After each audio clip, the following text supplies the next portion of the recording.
Jemaat yang dikasihi Tuhan, malam hari ini kembali kita akan beribadah.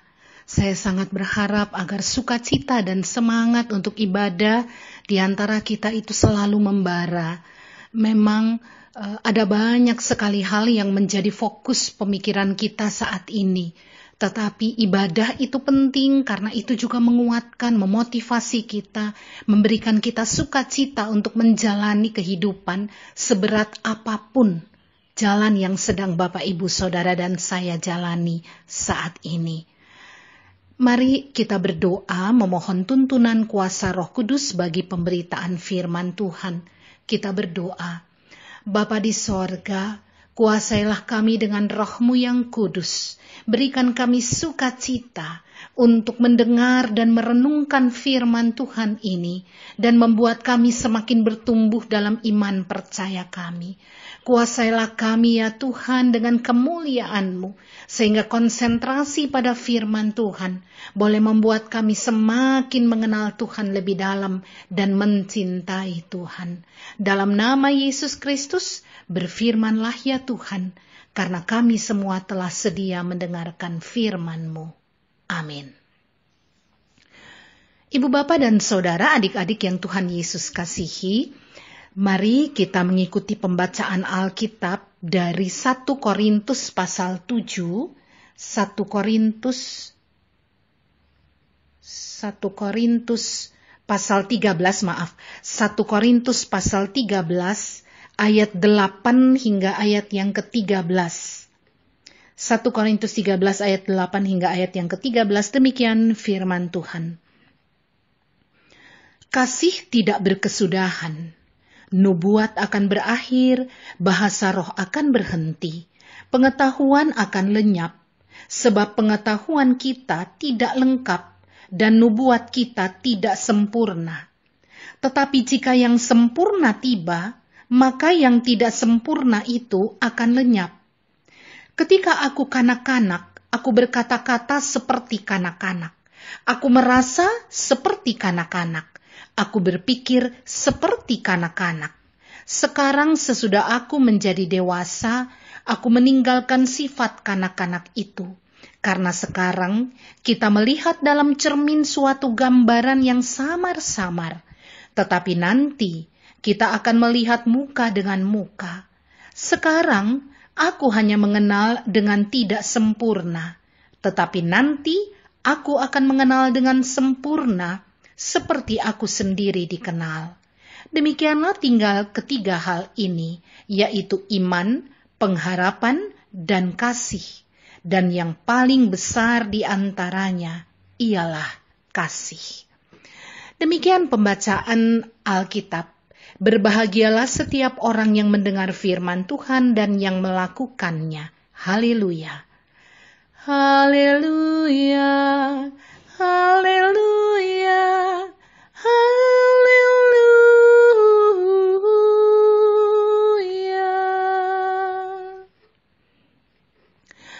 Bapak, Ibu, dan Saudara yang Tuhan Yesus kasihi, kalau ditanyakan pada Bapak, Ibu, Saudara, dan adik-adik, apa yang membuat Anda bahagia dalam hidup ini? Saya pernah membaca sebuah tulisan, seseorang menulis bahwa dia berbahagia kalau dia memiliki 3 hal. Pertama, dia punya sesuatu untuk dikerjakan, yaitu pekerjaan tentunya.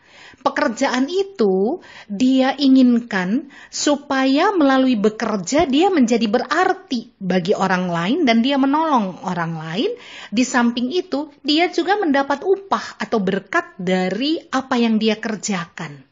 Jadi kebahagiaanku terletak kalau aku punya pekerjaan.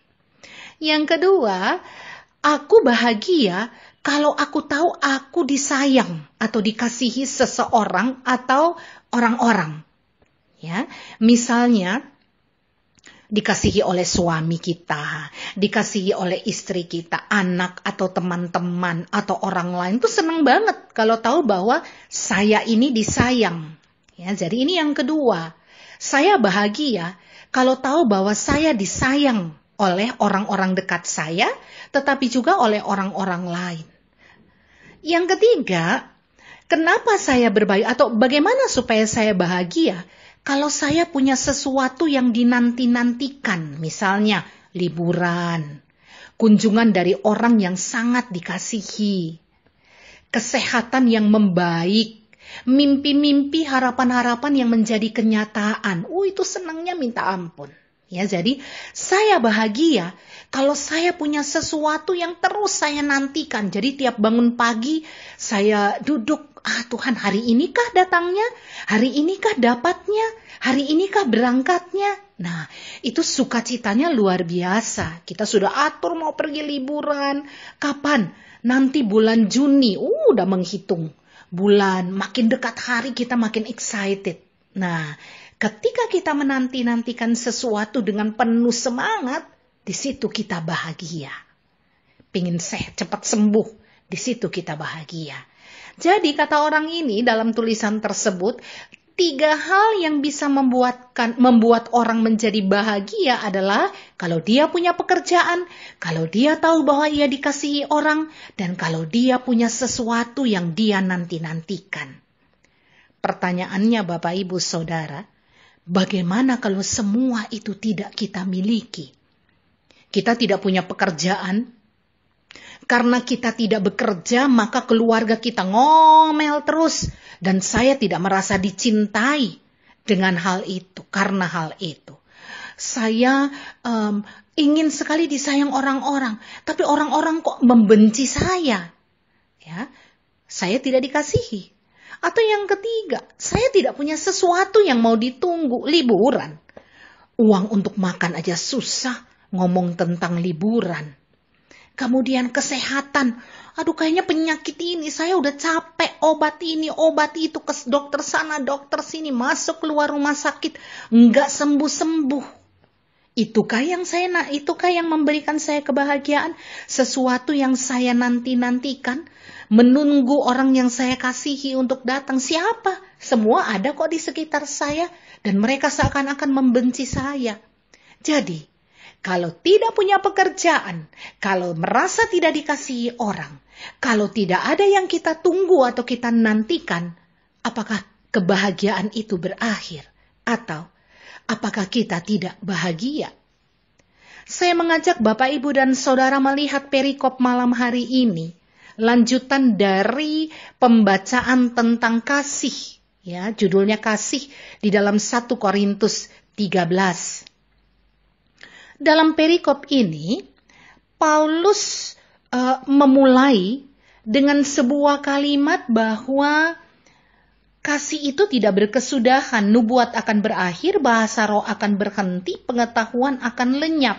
Ya, jadi Paulus mau katakan begini, apa yang kalian andalkan sebagai jemaat Kristen di kota Korintus?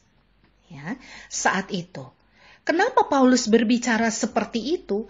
Karena orang-orang Korintus itu bangga sekali ketika mereka bisa bernubuat. Nubuat itu apa? Menyatakan hal-hal yang akan terjadi ke depan karena urapan ilahi. Karena pencerahan dari Allah. Sehingga kita bisa katakan, nanti akan terjadi ini, nanti akan datang ini, Allah akan datang pada waktu ini, ya. Itu membuat orang merasa sombong rohani. Nubuatan itu penting. Yang merasa bisa berbahasa roh, buat mereka itu yang utama. Sehingga orang-orang yang tidak berbahasa roh itu selalu disepelekan. Kalian tuh bukan siapa-siapa. Hanya disebut Kristen tapi tidak bisa berbahasa roh, nol besar. Ada juga orang-orang yang merasa punya pengetahuan. Pengetahuan tentang apa? Pengetahuan tentang kekristenan, pengetahuan tentang teologi. Itu besar sekali. Paulus katakan, semua itu tidak kekal. Pengetahuanmu tidak lengkap. Ya, pengetahuanmu tidak lengkap. Ada seorang filsuf namanya Sokrates. Dia katakan begini, semakin banyak yang saya tahu, semakin banyak yang saya tidak tahu. Jadi Bapak Ibu jangan berpikir kalau gelar sudah tinggi, kalau saya banyak membaca atau menonton berita, kalau saya tahu perkembangan-perkembangan yang terjadi, maka saya sudah yang paling hebat. Sokrates katakan, coba pikir baik-baik. Semakin banyak yang saya tahu, semakin banyak yang saya tidak tahu. Ibu-ibu misalnya, punya catering, tahu masak ini, tahu masak itu. Apa aja masakan yang orang sebut, kamu bisa masak misalnya ikan kuah kuning. Kamu bisa buat daun pepaya. Kamu bisa buat ayam woku. Kamu bisa, saya bisa buat ini, saya bisa buat itu. Tetapi ternyata kalau kita mau lihat keahlian saya itu dibandingkan dengan orang lain mungkin bukan apa-apa. Saya tahu misalnya ya, makanan Ambon, makanan Manado. Tapi saya tidak begitu fasih dengan makanan Eropa atau makanan Jepang. Ya, atau makanan-makanan yang lain. Semakin banyak yang saya tahu, semakin saya sadar saya tidak tahu apa-apa. Saya baca banyak hal tentang corona ini, tapi semakin saya mendalami, semakin saya sadar bahwa ternyata banyak hal juga yang saya tidak tahu. Jadi kata Paulus, pengetahuanmu terutama tentang Allah itu tidak lengkap. Ya, tidak lengkap. Dia bukan Allah lagi kalau kita tahu semua tentang Dia. Nubuatan-nubuatan kata Paulus tidak sempurna. Karena nubuatan itu bergantung dari Allah. Saya mendapat pencerahan, saya mendapat mimpi, saya mendapat pandangan tentang sesuatu yang akan terjadi nanti, tentang kondisi alam, tentang corona ini atau tentang apapun. Bapak Ibu Saudara, seberapa banyak nubuatan yang saudara buat, kalau Allah mau merubah itu, Allah sanggup. Karena semua tidak bergantung pada nubuatan itu dan tidak bergantung padaku, tetapi bergantung pada Allah. Baik nubuatan, baik pengetahuan, baik bahasa roh, itu bukan identitas kekristenan dan itu bukan identitas gereja. Paulus membawa jemaat Korintus untuk memahami hal itu. Lebih dalam lagi Paulus katakan, kalian ini ya belajarlah dariku, ya. Dia memberi perumpamaan itu atau penjelasannya itu dia perdalam dengan mengajak umat belajar dari dia. Dulu waktu aku anak-anak, aku berpikir seperti anak-anak. Aku berkata-kata seperti anak-anak. Aku merasa seperti anak-anak. Ya, seorang anak tidak akan berkarakter seperti orang dewasa, ya. Dia mungkin meniru cara pakai sepatu, pakai topi, pakai baju, dia hanya meniru. Tetapi umumnya anak-anak itu punya sifat anak-anak. Paulus mengatakan apa?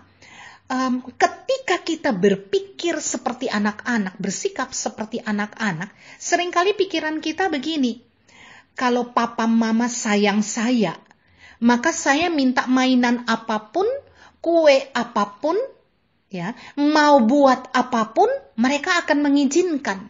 Sehingga ketika mama atau papa tidak kasih mainan, tidak kasih kue, tidak izinkan saya main sama teman-teman seharian, saya ngambek, saya nangis, jerit-jerit, minta supaya dikasih. Itu anak-anak yang mengukur kasih sayang orang tuanya dengan sesuatu yang diberikan oleh orang tuanya. Tetapi ketika sudah dewasa, kita tidak akan mudah dibujuk dengan kue, baju baru, atau mainan. Ya. Kalau ada orang atau katakan orang tua membujuk kita dengan kue, maka cenderung kita katakan kita mungkin akan marah. Emang gue anak-anak? Memang saya anak-anak dibujuk dengan cara begitu? Karena saya tidak merasa bahwa saya ini adalah anak-anak lagi. Saya sudah dewasa. Dan kalau sudah dewasa, kata Paulus, kita tidak berpikir lagi seperti anak-anak. Dengan kata lain, orang yang dewasa iman tidak berpikir, pokoknya saya minta apa dari Tuhan, Tuhan harus penuhi. Ya. Kalau Tuhan tidak memenuhi, maka Tuhan tidak sayang aku. Bapa di sorga itu kalau mengasihiku dia harus jawab. Apapun yang saya katakan dia harus jawab.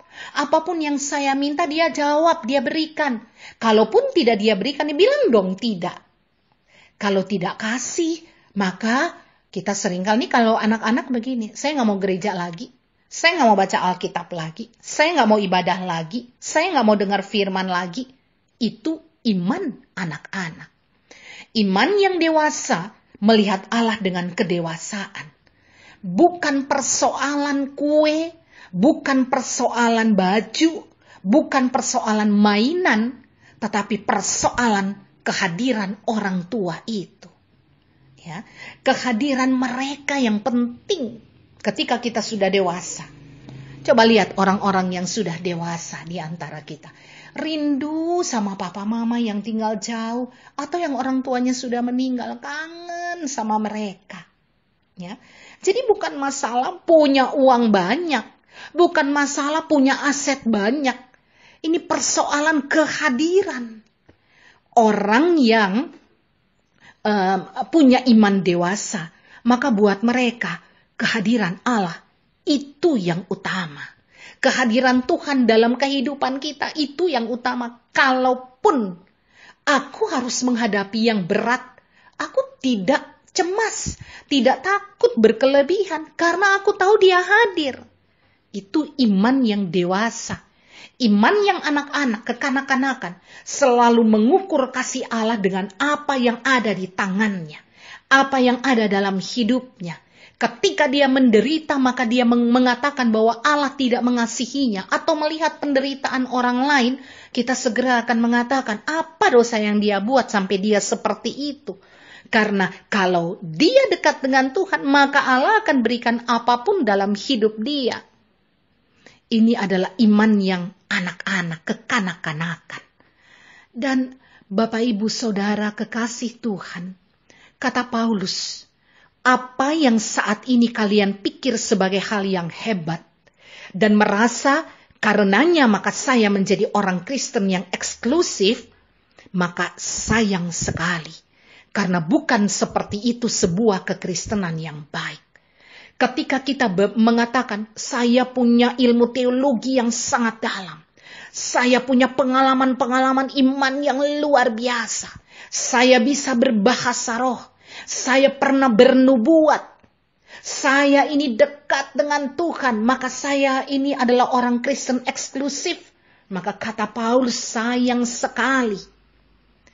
Sekarang ini, kita semua, kalian semua, kata Paulus kepada jemaat di Korintus, seperti orang yang melihat pada cermin. Ya, Bapak Ibu Saudara, kalau Paulus bicara tentang cermin dalam konteks Korintus, jangan bandingkan dengan cermin punya kita sekarang. Ya, yang bisa melihat wajah kita dengan sangat jelas. Cermin zaman dulu itu logam yang mereka gosok sedemikian rupa sampai berkilat, mengkilat. Nah, pada logam itulah mereka kemudian berkaca. Tentu saja tidak sejelas seperti melihat pada cermin. Nah, Paulus memakai pengandaian itu. Kita ini semua seperti orang yang melihat pada cermin. Pada logam yang hanya bisa melihat bayangan kita, tetapi persisnya seperti apa warna mata kita, warna rambut kita, ya kalau itu ada memutih, seperti apa bercak-bercak yang ada di wajah kita itu tidak kelihatan karena semuanya samar-samar.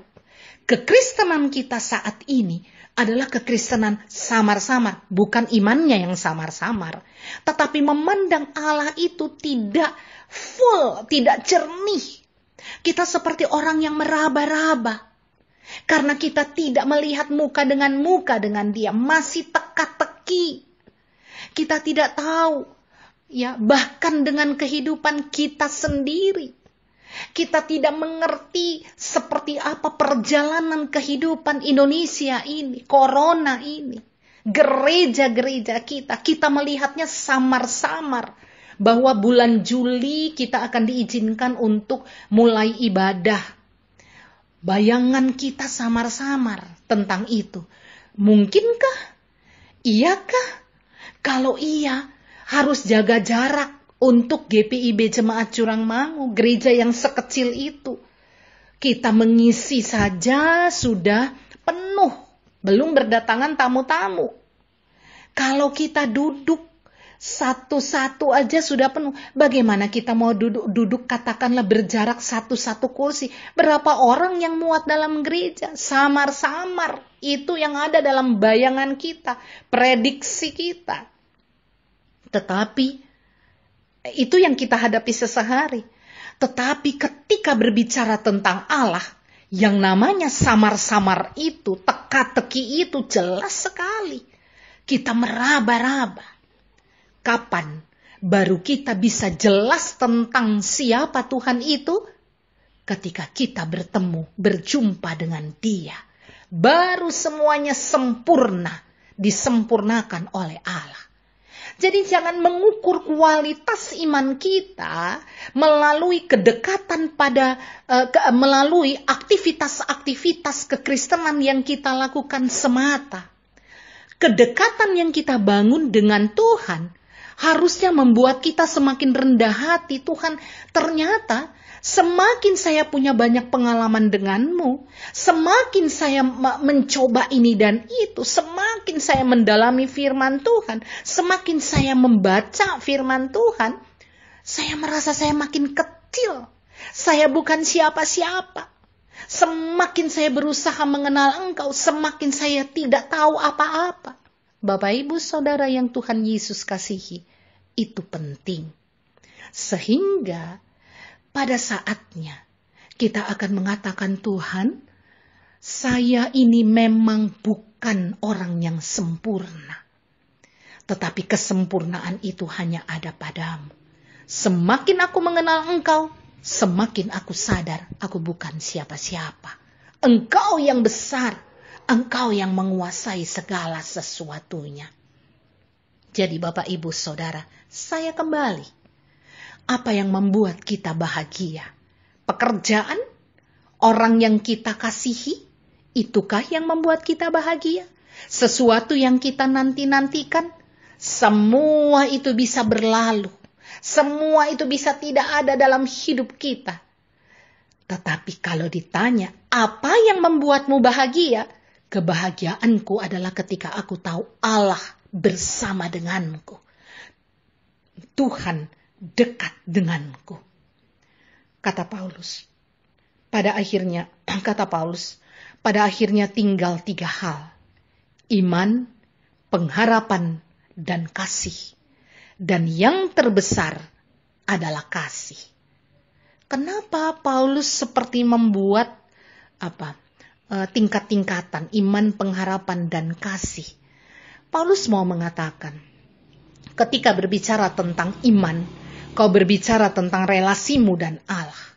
Berbicara tentang pengharapan, kau melibatkan Allah di dalamnya. Dua-duanya ini sesuatu yang abstrak.